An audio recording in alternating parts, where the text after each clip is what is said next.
7417번님의 한프로님 수고 많으십니다. 라는 사연부터 보도록 하겠습니다. 레몽레인이고요. 31,000원에 10% 비중, 손실 중입니다. 조금이라도 오르고 다 팔고 나을까요? 라고 하면서 조금이라도 좀 오르면 내가 다 팔고 나오는 게 낫는가? 라는 얘기를 하고 계시네요. 알겠습니다. 손실권은 있는데 레몽레인이라고 하면 사실은 요거에 대해서 바로 얘기해야 돼요. 막내 아들이죠. 그래서 네, 재벌집 맞습니다. 막내 아들 딱 뜨자마자 레몽레인이 굉장히 주가 가팔랐단 말이에요. 네네. 근데 이번 주 마지막 막방이라서 그런 건지 주가도 힘이 없네요, 전문가님. 이거 어떡할까요? 네네. 일단 레몽레인 뭐 재벌집 막내 아들이 이제 어떻게 보면 저번 주에 시청률 24.9%라는 경이적인 시청률을 또 이제 기록을 했습니다. 영광스럽죠. 네, 그런데 샴페인을 좀 너무 일찍 터뜨리지 않았나라는 생각이 좀 많이 들어요. 네. 왜냐하면 일단 지분 투자를 했던 여러 가지 업체들에서 좀 뭐 첫방이라던가 이런 것들이 진행되자마자 주가에 대한 급등세가 너무나도 가파르게 나오니 이런 부분을 좀 샴페인을 좀 일찍 너무 터뜨렸다라고 좀 볼 수가 있을 것 같습니다. 그래서 이런 부분들이 이제 또 이제 매도가 좀 진행이 되고 나오게 지분들에 대한 매도가 좀 진행이 되고 나오게 되면서 사실은 시장에서의 이제 어느 정도의 차익 매물이 아닌가라는 의심을 이제 확신으로 좀 바꿔가는 그러한 계기가 좀 진행이 된 것 같습니다. 특히나 월드컵 기간과 또 맞물리는 그러한 일정 속에서도 24.9%라는 경이적인 그런 시청률을 좀 이제 기록을 하고 있는 레몽레인입니다. 그래서 이번 주에 어떻게 보면 이제 재벌집 막내 아들에 대한 마지막 회차들을 좀 남겨놓고 있는데요. 어떻게 보면 시청률에 대한 부분들은 지속적으로 좀 더 많이 좀 나올 수는 있을 것 같다라는 생각이 좀 듭니다. 자, 그런데 지금 가격 자체가 지금 31,000원이면 사실은 어느 정도 주가에 좀 부양이 좀 된 이후에 좀 접근을 하신 것 같아요. 그래서 오늘 차트를 보고 좀 기술적인 분석을 좀 어떻게 좀 해서 좀 잡아드리는지 좀 설명을 좀 드리도록 하겠습니다. 일단 제가 지금 금을 친 구간이 지금 매수가 가격이신 구간이시래요. 그래서 이 구간에 어떻게 보면 2차적인 반등을 시도하는 흐름들이 좀 나타났지만 사실 이 구간에서 거래량이 좀 동반되지 못하고 시장에 대한 하락들이 좀 같이 좀 병행이 돼서 좀 나타나다 보니까 오히려 주가는 조금씩 더 흘러내려가는 형국이 좀 나타났습니다. 그러다 보니 25,000원 정도 구간까지 이렇게 좀 내려온 상황이에요. 그래서 레몽레인 같은 경우에는 이 차기작에 대한 기대감이라던가 이런 것들보다는 호재에 대한 이슈들이 사실은 이제 이번 주로 인해서 이제 끝이 나거든요. 그런데 지금 아까 뭐 속보로도 전에 들었다시피 대주주에 대한 양도세에 대한 부분이 10억으로 또 이게 진행이 되게 되면서 시장 자체도 역시나 조금 좋은 흐름으로 가기는 좀 어렵다라는 좀 판단이 좀 듭니다.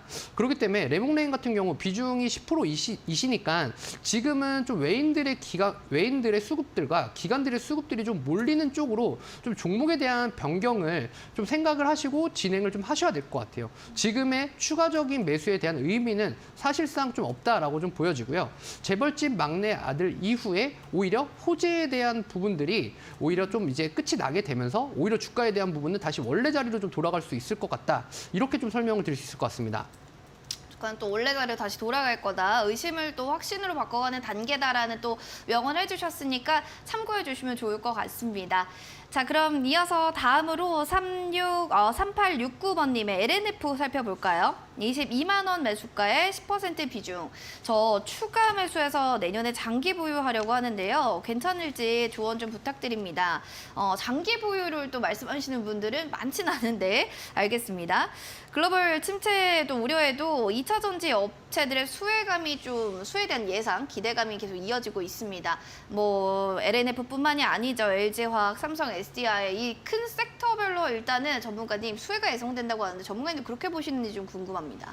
네, 일단 LNF 같은 경우에는 지금 최근에 좀 하락이 좀 두드러지게 좀 나타났습니다. 이는 좀 테슬라발 이슈가 좀 아니었나라는 좀 생각이 좀 많이 드는데요. 특히나 이제 LNF 같은 경우에 미국 쪽에 대한 매출 의존도라던가 이런 것들이 조금 많이 높은 상태이다 보니까 네. 이런 것들이 좀 주가에 좀 반영이 되었다라고 좀 보여집니다. 근데 뭐 말씀하신 것처럼 2차 전지에 대한 부분은 사실은 이제 시작입니다. 그래서 시작 단계에서 너무 뭐 축포를 지금 이제 터뜨릴 필요는 없고요. 사실은 2024년도 정도가 되면 정말 매출에 대한 부분은 저희가 상상하기 힘들 만큼의 대한 매출이 좀 쏟아져 나오기 시작을 할 겁니다.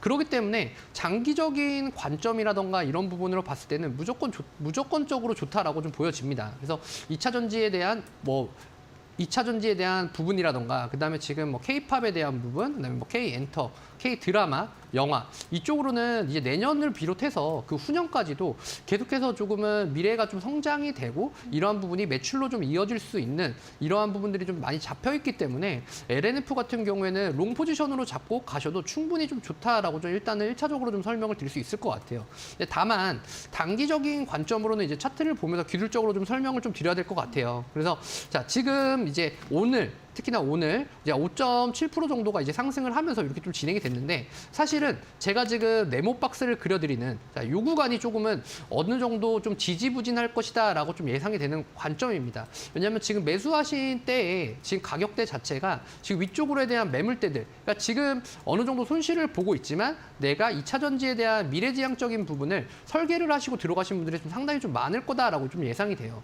그러다 보니까 내년 상반기까지 이렇다 저렇다 할 그러한 시장의 좀 호재들이라던가 그리고 이제 수급에 대한 부분을 좀 이제 좌지우지할 수 있는 이러한 이슈들이 없다라고 한다면 20만 원에서 23, 4만 원 정도 구간까지는 계속해서 좀 박스권에서 좀 지지부진한 흐름이 좀 이어질 것 같고요. 그 이후에 이제 내년 이제 하반기부터 그러니까 즉 내년 2분기 실적이 나타나는 그 시점부터는 사실은 LNF 같은 경우는 실적 가치주로서 조금은 주가에 대한 우상향을 좀 거듭할 수 있을 거다라는 관점으로 좀 분석을 해드리도록 하겠습니다. 장기적으로 봤을 때도 그럼 나쁘진 않을 것 같네요. 우상향적으로 갈 거다라고 하니까요. 박스권 움직임 조금만 좀 기다려 보시기 바라겠습니다.